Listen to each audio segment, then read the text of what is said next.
Bugun ko'rib chiqadigan yangi mavzuyimiz renin, angiotensin, aldosteron, antidiuretik gormon sistemasi haqida gaplashib o'tamiz. Ya'ni qon bosimi kasalligi va yurak yetishmovchiligini mana shu sistemaga ta'sir qilgan holatda davolashimiz mumkin bo'ladi. Demak, birinchi ko'rib chiqadiganimiz buyraklarda glomerulalarda joylashgan yuga hujayralaridan renin moddasi ishlab chiqariladi. Buni hammamiz yaxshi bilamiz. Qachonki qon hajmi va kislorod miqdori kamaygan vaqtda renin miqdori ko'p ishlab chiqarilishni boshlaydi.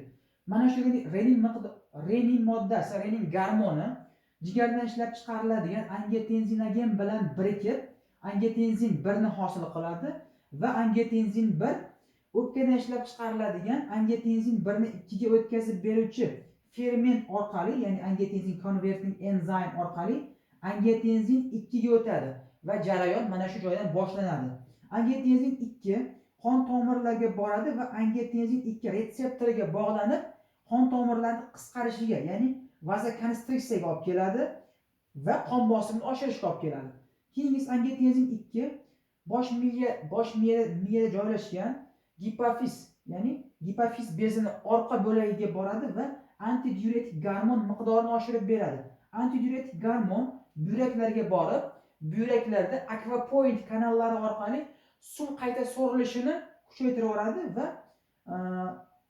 qon bosimini bu ham oshirib berishga olib keladi.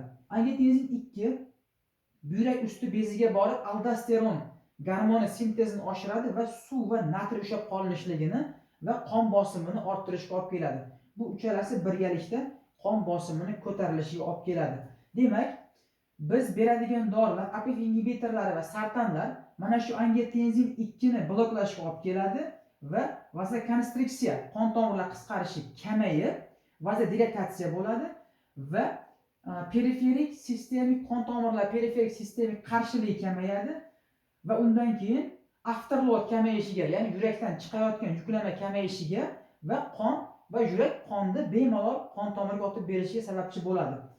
Va oxirida yurakdagi yuklamani kamayishiga sababchi bo'ladi. Yurak bemalol qiynalmasdan ishlashiga sababchi bo'ladi. Rahmat.